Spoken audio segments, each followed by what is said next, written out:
All of you brave souls who feared the ice and snow and drizzle, the drizzle that we had. Welcome to the Unitarian Universalist congregation of Monmouth County. My name is Sari Albertus. I serve as the Family Ministry Chair. Whoever you are, whomever you love, however you arrived at this beloved place, you are welcome here. Our mission is to create community, transform ourselves, and transform the world.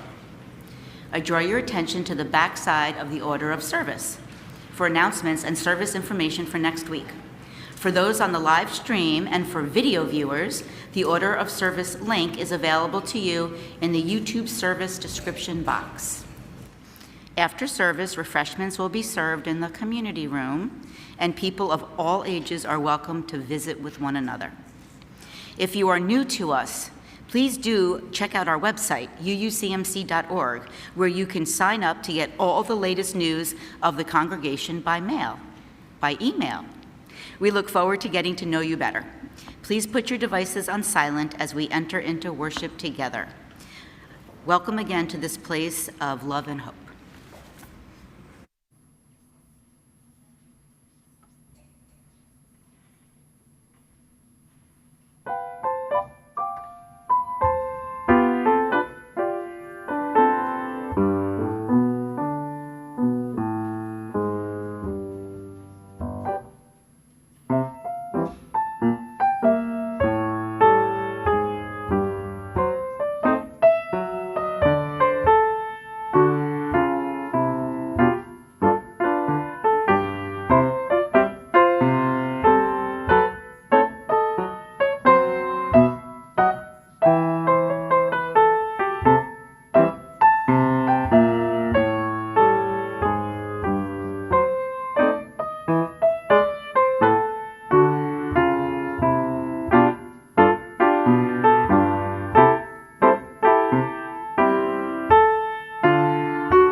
I'm the Reverend Dr. Craig Rubano. The pronouns I use are he, him, and his, and it is good to be with you.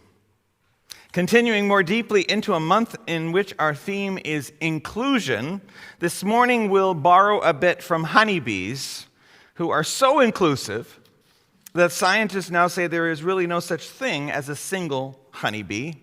Rather, a honeybee community is a superorganism of collaboration. All are needed for the construction, maintenance, and life of the hive. And every single one of you here present, every single one of you watching on the live stream, every single one of you watching this service whenever and wherever you choose, all of you are a part of the beauty that is our ever-growing, ever-transforming UUCMC community.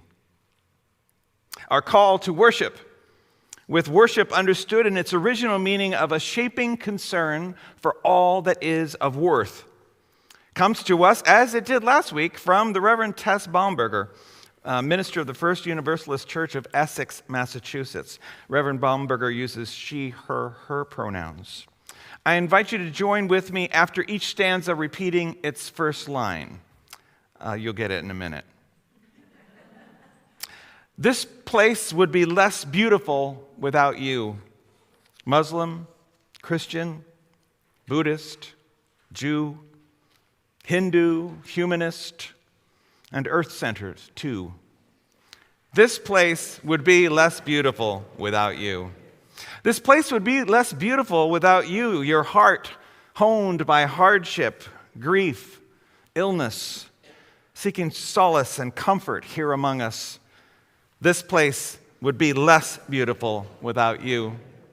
This place would be less beautiful without you, filled with joy and gratitude, seeking celebration of life's bounty. This place would be less beautiful without you. This place would be less beautiful without you, curious, inquisitive, asking questions, seeking transformations emerging from within.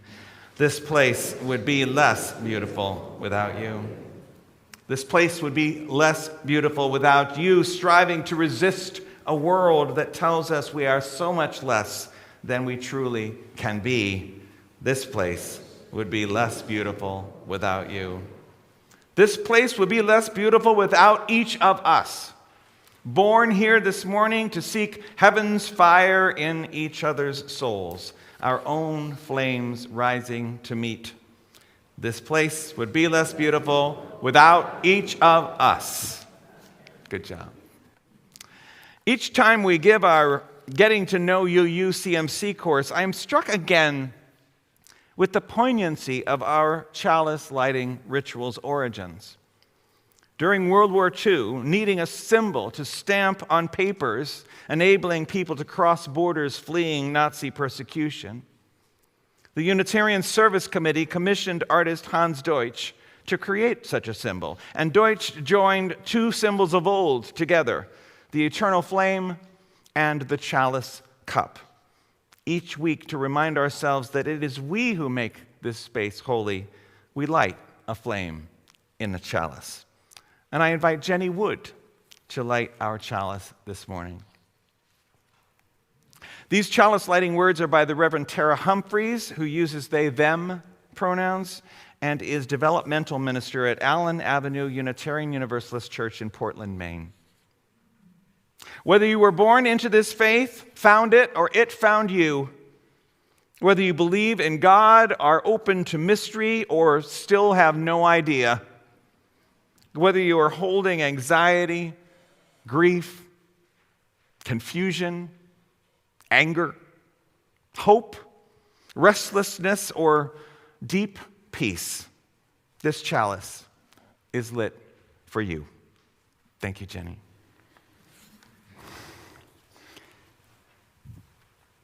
Good morning, everyone. For this, good to be here. For this next hymn, I'd like to sing it in round style. In your hymnals, it's 188. It does have the numbers listed, but on the screens, it's easy enough because it's exactly by the lines. They're all the even 4-bar phrases.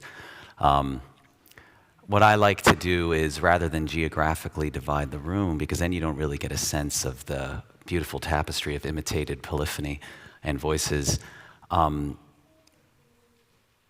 If you were born between January and March, you sing first. I'll sing all the entrances, so I will sing with everyone, so it'll be clear. If you'd be born between January and March, come in first. April to June, you come in second. July to September, you come in third. And October to December, you come in fourth. And then we will just repeat it on a loop, and it'll come to an end where it's natural cadences. I'll be playing on the piano and accompanying the different parts and then adding my own stuff. And then, like I said, I'll sing all 4 entrances and I'll make it very clear. I'll play the melody once now. I'm sure you all know it.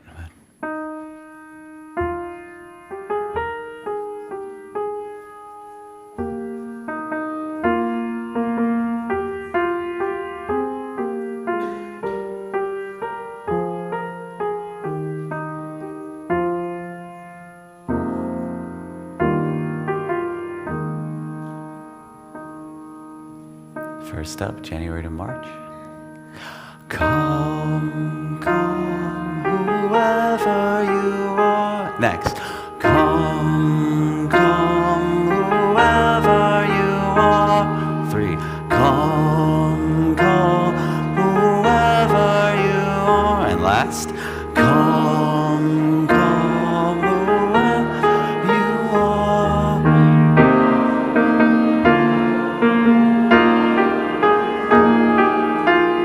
This will come off and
Good. Just the last line.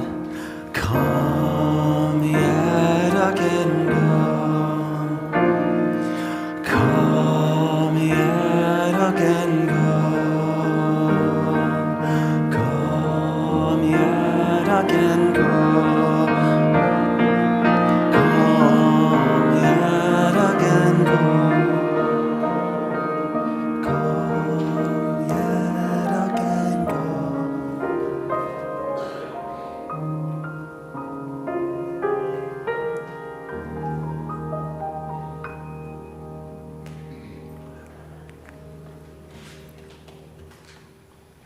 Thank you, everyone. That was great, guys. Thanks, Michael. I like that a lot. Our story wisdom this morning comes from Northwest author Lisa Manchev, she, her, hers, with illustrations by South Korean immigrant to the United States, Taeim Yu, she, her, hers.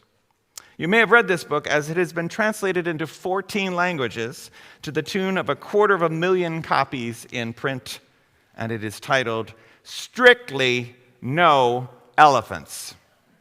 Oh. The trouble with having an elephant for a pet is that you just never quite fit in. No one else has an elephant. Every day, I take my elephant for a walk. In the windows, I see dogs, a cat, a goldfish, a bird. My elephant's walk is a thoughtful sort of walk, holding my umbrella when it rains. He doesn't like the cracks in the sidewalk much. I always go back and help him over. That's what friends do. Lift each other over the cracks. Today, I'm walking my tiny elephant to number 17. It's Pet Club Day, and everyone will be there. Come along. There's a good boy. I coax him the last few feet. It'll be fine. When I look up, there's a sign on the door. Strictly no elephants. My tiny elephant leads me back to the sidewalk, never minding the cracks. That's what friends do. Brave the scary things for you. In a window, I see a boy with a porcupine staring out. Then I see a girl on a bench. She's holding a skunk. Did you try to go to Pet Club meeting too? The girl asks. Yes, I say, but they don't allow elephants. Now, the sign didn't mention skunks, the girl says, but they don't want us to play with them either. They don't know any better, I tell her. He doesn't stink, the girl adds. No, he doesn't, I agree. What if we start our own club? I notice a girl in a window with a penguin. while a giraffe sticks its head out of another. To all of them I say, come along, making certain that my tiny elephant follows me. Because that's what friends do. Never leave anyone behind. We are joined by other children, along with a bat, an armadillo, and a miniature narwhal, a unicorn whale in a glass bowl. We head to the park. We can play here, one of our new friends says. All of us. We cross out the words strictly no strangers and no spoil sports and paint our own sign. It reads, all are welcome. And they are. My tiny elephant will give you directions if you need them. Because that's what friends do.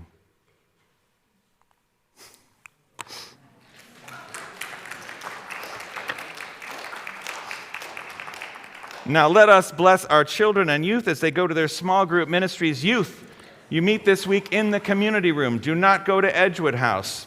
So you can wait to go until we begin singing, but this will be go now in peace.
Is that on? Every week in this congregation, we are provided an opportunity to practice generosity. This is your invitation to contribute to the well-being of our congregation and to the social justice partners through the good works of organizations which receive half of the monies collected each month. Our Share the Plate recipient for the month of February is Black Lives of UU, or BLUU, which I don't suppose they say blue. They do say blue? So ironic. Blue. Okay. Since its founding, Blue has hosted a symposium centering Black UU theology, established a popular virtual worship space, organized UU congregations to donate and organize for bailout funds, and started a vibrant youth ministry. Blue Box is a way for individuals, small group ministries, and congregations to inform, grow, and deepen their faith with Black-centered spiritual resources. Monthly subscriptions are available through Blue's website. For those of you present here in the meeting house, the plates will be passed by the ushers. You may also join this time of generosity via text, send your offering by mail, or charge your contribution online with a memo designating an amount to Blue Lives of UU. Please give generously.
For years, people have been fascinated by the group behavior of honeybees. Thomas Seeley in Honeybee Democracy writes that a colony of honeybees is far more than an aggregation of individuals. It is a composite being that functions as an integrated whole. In fact, as I mentioned, scientists now consider that there is simply no such thing as a single honeybee, but that what we consider to be a collection of individual insects should more appropriately be described as cells in something called a superorganism. And Jürgen touts in The Buzz About Bees, describes the hive as an emergent system, where the whole is more than the sum of the parts, and where properties of the whole emerge that are not present at the level of the elements of the whole. Indeed, the swarm intelligence of the hive, the way that limited abilities lead to micro-patterns that collectively produce emergent wisdom, has been the prototype for the artificial intelligence of machines. This kind of productive synergy has led groups from the business world to congregations to leap into honeybee metaphors. We had a poem this week in tea time that was all about honeybee metaphors. Go back and read it in the meditation if you like. It was rather charming. So there's a company called Swarm that likes to tackle big challenges by bringing together individuals from various silos and guiding them through a process of creative collaboration, where swarming is shorthand for collective intelligence on a shared mission. And the receptacle for collaborative wisdom gathered in covenantal community can be illuminatively described as a hive. In the world of social media, where sharing can rapidly become oversharing, it is easy to feel besieged rather than heartened by posted so-called greetings. However, especially in closed group areas where membership is restricted to profession or organizational affiliation, there are other features of belonging that enlighten and support, less griping and gloating, more gathering and gleaning. In what has become a fairly standard understood shorthand in at least UU professional circles, a person can solicit the collective wisdom of their colleagues by summoning the swarm. Dear Hive Mind, what is your policy on Sunday classroom registration? Hive Mind, recommendations for adult curricula on dismantling white supremacy culture, please. Hive Mind, activate. Need story wisdom for animal blessing multi-gen service, ASAP. Hive Mind, are you canceling the in-person service tomorrow morning? That actually happened last night. Perhaps the phrase hive mind is new to you, and if so, I have a keen sense of almost envy. For along with the collaborative spirit to be summoned by appealing to the collective is always the present danger of feeling surrounded by a swarm of offered, whether you want it or not, know-how. But then that double-edged sword is present even in the word I used in the title for our service today, collaboration. The verb collaborate, and especially in noun form, collaborator, has a dual meaning. And what definition comes first to mind seems to depend on the world placement of the word's user. In peacetime or functioning democracy, collaborator has the sense of a person working jointly on a project for a community, a team player. However, where the collective has taken a decided turn for the totalitarian, or in wartime occupation, collaborator is synonymous with a person aiding the enemy, a traitor. That these two meanings, team player and traitor, lurk ever so close to one another signals both the dangers and the great benefits of collaboration, always present when what puts oneself in the service of something greater than self-interest. True collaboration exists in tandem with risk. And in an age when systemic inequities are revealed to underlie collaborative practices, Collaboration needs to be bolstered with intentional power seeding power. Social activists have been shifting their language to reflect commitment and also danger that attends the side-by-side solidarity that justice change requires. Whereas being an ally language did serve as a corrective to the savior work in which dominant culture folks had tended to engage in the past, nowadays ally is more and more seen as majority-directed work in service to individuals in marginalized communities, a kind of volunteering. Many advocates of color now are urging for a more thorough focus on dismantling the structures that lead to marginalization in the first place, including the decision-making agency at the heart of social justice initiatives. So rather than merely volunteering for a cause, minority culture activists ask that dominant culture actors attend to the directives of the primary stakeholders in justice work as accomplices or co-conspirators. Those terms, like collaborator, containing with them the inherent danger in contesting power. The concept of a co-conspiracy for racial justice is drawn from the example of the Underground Railroad, perhaps the first freedom movement in which people of different racialized identities and religious faiths worked together. Kim Smith of Digital Promise, in challenging her white colleagues to take purposeful actions following the lead of persons of color, reminds us that it was Harriet Tubman and the black conductors who knew the land, the strategy, the routes, and the signals to lead black people to freedom. It was black activists who were leading enslaved African Americans home across the deep river waters of the Ohio. Along the path, Smith writes, white co-conspirators followed their lead by protecting, financing, and supporting them in deference to the ingenuity, skills, and talents of the conductors in providing blacks safe passage to the north. To collaborate, to co-conspire, to serve as an accomplice is always on some level tied to risk. And in that sense, collaboration is an act of faith. It takes faith to be decentered from authority, to join in with others who may well have cultural ways, beliefs, creedal imperatives, ultimate allegiances very different from our own. As a faith community, a Unitarian Universalist congregation is, at its heart, a gathering of collaborators in a project both larger than any one individual and inclusive of all. We are, so to speak, a hive mind faith. The hive mind social media phenomenon, where a solicitor of ideas picks and chooses from the proffered wisdom of a select group, is quite different from the community of honeybees that gave birth to the metaphor, and likewise different from what our faith movement actually requires. And this is where our monthly theme of inclusion comes to bear. For in the honeybee hive, all contributors, queen, workers, drones, have essential roles to play.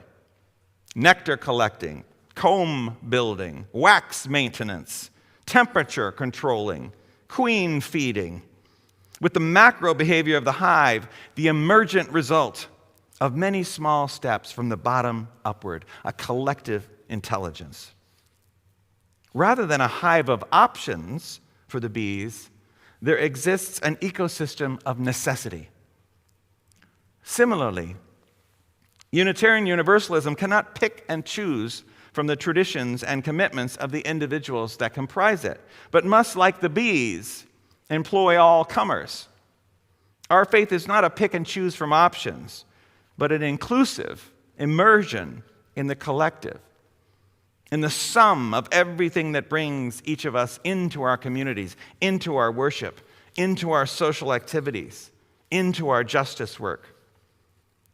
Our theological commitment as a faith community is to foster processes of transformation and negotiation on behalf of all of our vulnerable lives in this ambiguous world. We are a faith of the hive, and like the bees, a source of essential kinds of cross-pollination, productive of life and health and sustenance in our community ecosystems. When we take the faith that we cultivate in our congregations out into the world, we, like the bees, contribute to the flowering and the fruit of changes that are so desperately needed by so many. You may have noticed that I've mentioned the pronouns of everyone whose words I'm sharing this morning.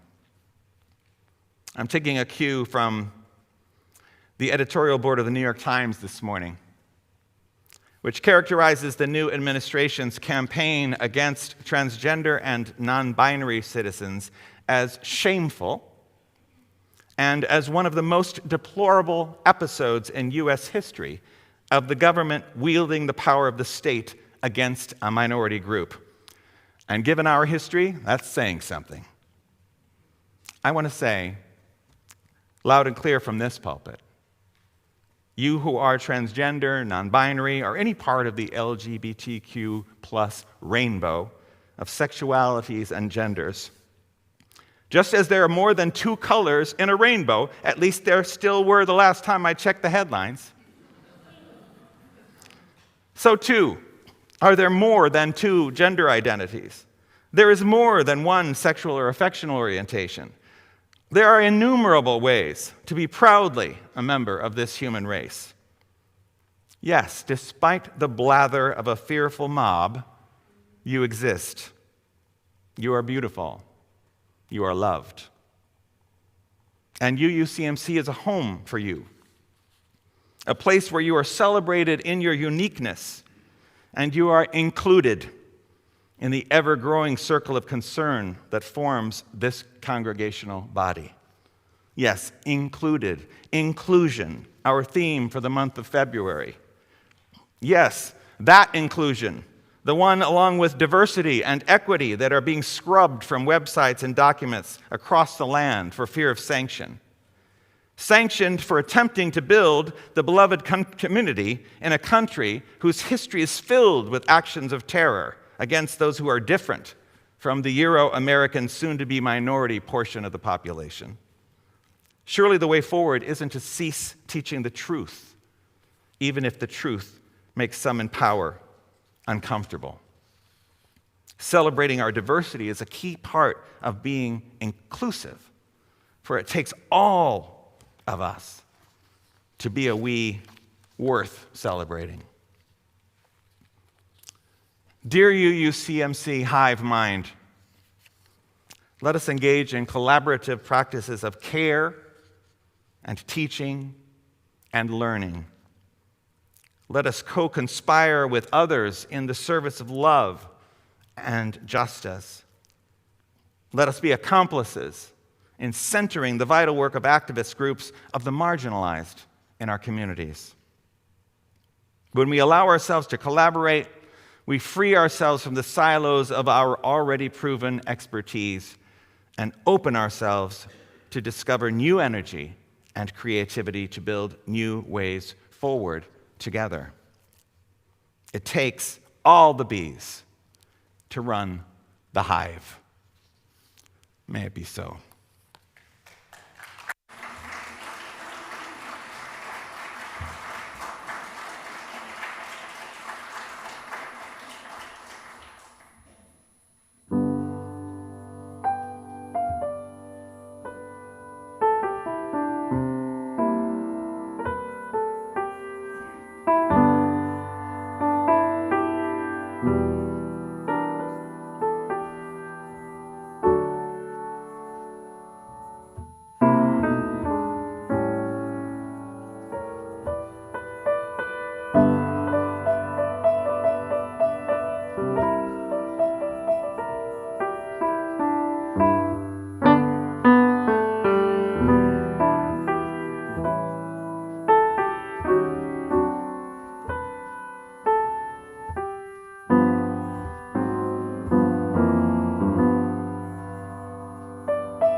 I invite us into a time of prayer and meditation with words written by the Reverend Michelle LaGrave, who uses she, her, hers pronouns and describes herself as a white, cisgender, queer, and disabled minister who tries to hold all of her identities, both privileged and marginalized, lightly.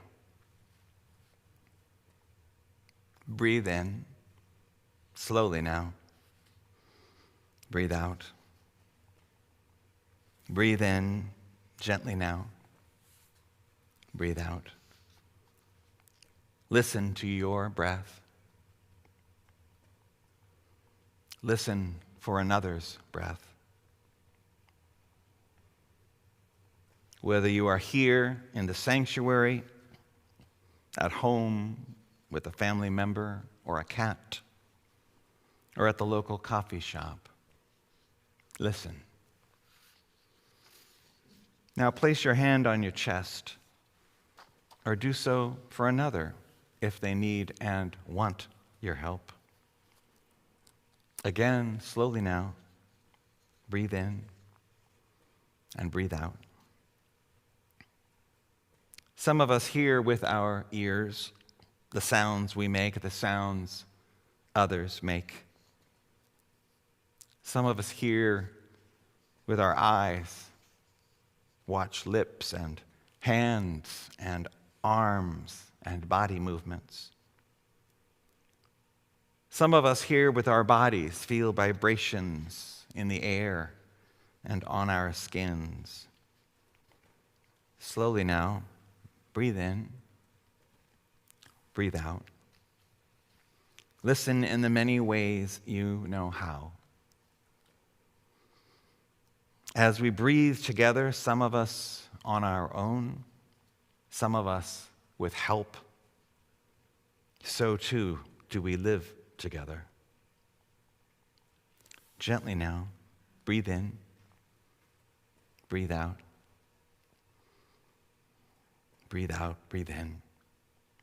Together and apart, we are many, and we are one. Breathe in, breathe out. Listen in the many ways you know how, as together we enter into the silence.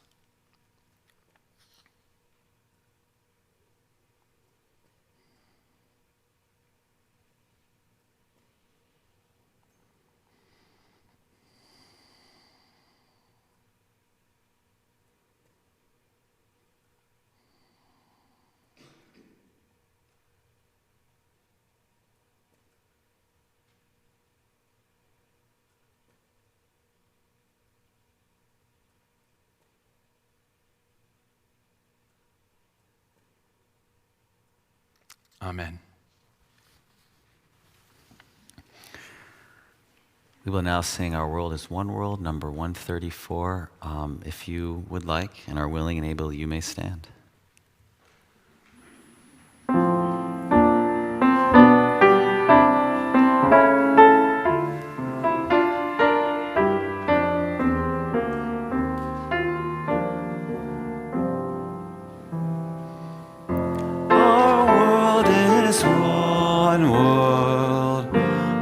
Touches one affects us all.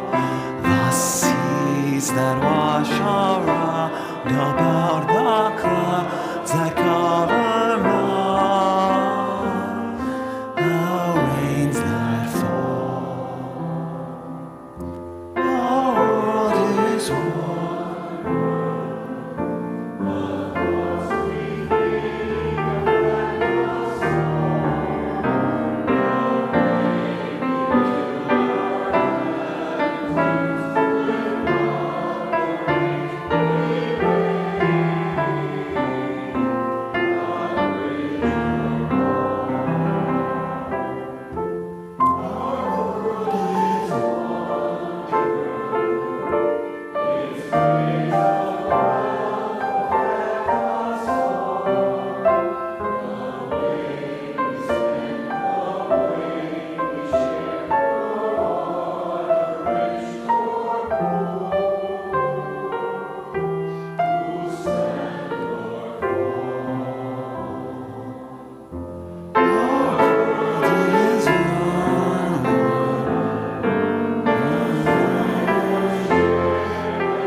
Thank you for being a part of this community, each and every one of you.